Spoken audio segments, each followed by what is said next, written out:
Hello folks, it's been quite a while since I've posted a video, and that's mainly because my vehicles have been running pretty well. But recently I noticed that the radiator in my 2001 Isuzu Rodeo was starting to leak a little bit. The first symptom I noticed was just the smell of coolant, so I popped the hood and realized that I've got a little bit of leakage around the top of the radiator. You can kind of see right here where it's moist. So in this video I'm going to be demonstrating how to replace the radiator. Once again, this is a 2001 Isuzu Rodeo. So let's go ahead and get started. The first thing I'm going to do is remove the battery just to give myself a little bit more area to work. So that's a simple process, just a 10mm socket for the positive here and negative connection here. Pull the cables off, and then we need a 12mm deep well socket to pull this retainer bracket loose. So you just loosen this here, and this will spin out of the way, and we can pull the battery out. So I'm going to go ahead and remove the battery, and then we'll move along. Alright, I've got the battery out of the way, so the next thing we need to do is get under the vehicle. And if your vehicle is equipped with skid plates, which I believe most rodeos were, we need to go ahead and remove this front skid plate to expose the bottom of the radiator and the drain plug. So this just takes a 14mm socket, and we've got 4 bolts to loosen. These bolts in the front, one there and one there, you don't need to completely remove them because the skid plate is slotted, so just loosen these. You can see I've already got them loose. There's a 14mm bolt there, and I'm actually missing the 4th one. It should be right here, but I'm missing that one. But you need to go ahead and remove this one completely, which I'll try to do now by hand. I've already started it loosely. Alright, so it's removed. The skid plate will drop down. All you need to do is slide it forward and lower it to the ground. Now we can see the bottom of the radiator, and the drain plug is right there. This is on the driver's side. So I need to go ahead and get a catch basin and get better positioned, and then we can open that drain valve and empty all the coolant from the engine and radiator. So I will be right back. Alright, I am lying under the front of the vehicle. To give you a frame of reference, that's the front left wheel. This is the power steering gearbox, and this right here is the drain plug for the radiator.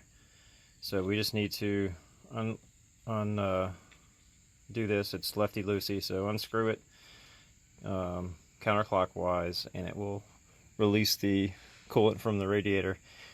I've got a catch basin set up under here.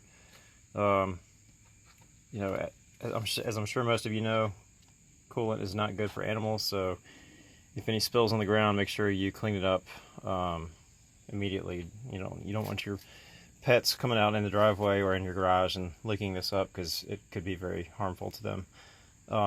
Also, obviously, you want to do this with a cold engine. Please don't try to drain your radiator with hot coolant, because you could seriously injure yourself, burn yourself badly. So just be smart. If you've driven your vehicle recently, just make sure you leave it sitting for a while to cool down before you try to do this. Alright, so without further ado, let's go ahead and remove this and see how much of a mess I can make.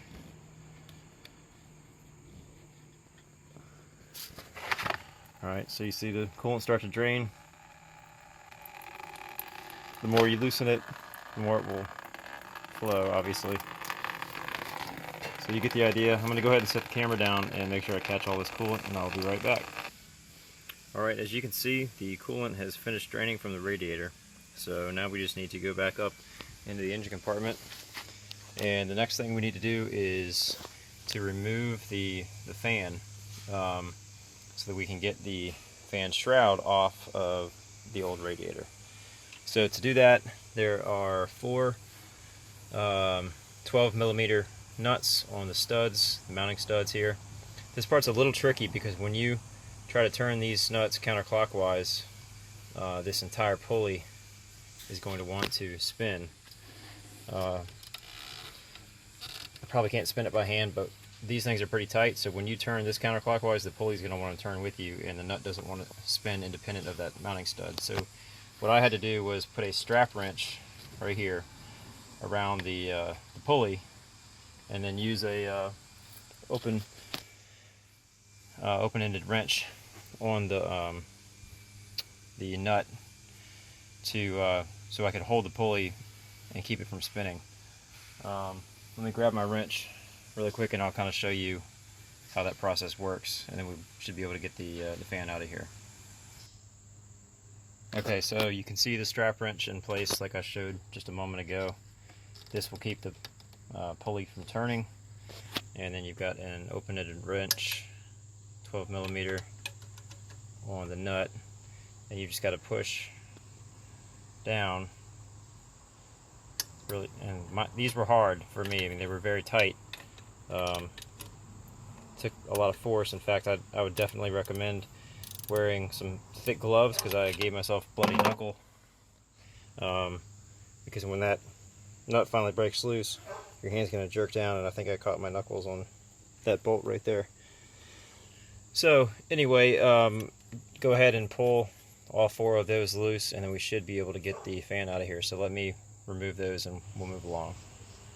Okay, I just realized I got a little bit ahead of myself there, and I forgot to mention that before you completely remove these fan mounting bolts, nuts, you need to go ahead and remove the serpentine belt, because when you pull the fan off, this pulley is going to basically be loose, and the belt is still under tension.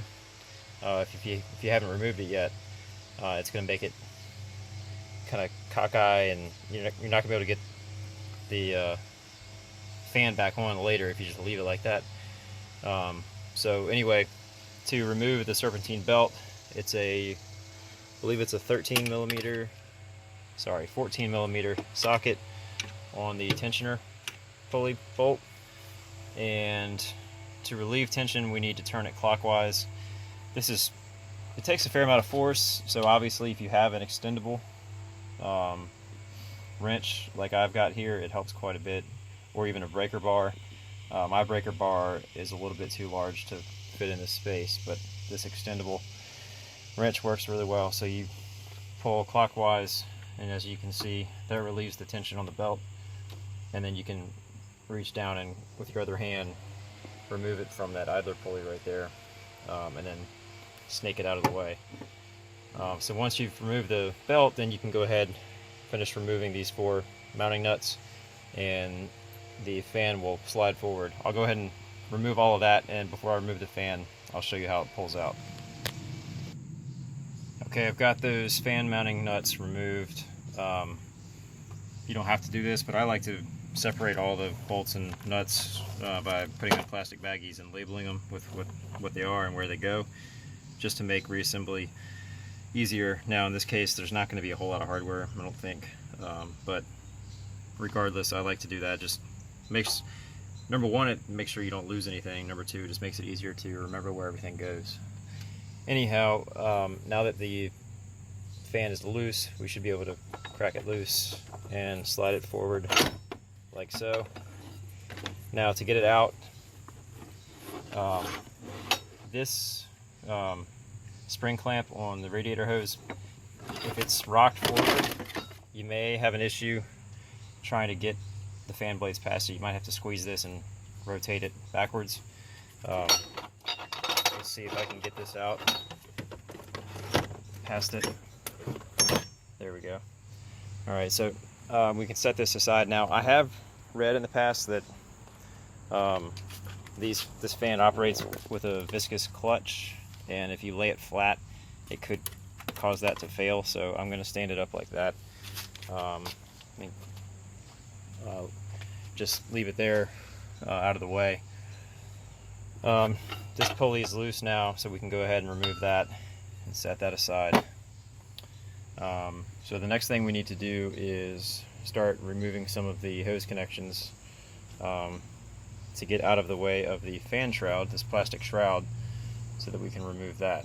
So I think what I'll do next is probably remove the upper radiator hose. Let me get a couple of tools and get in position to do that. I'll be right back.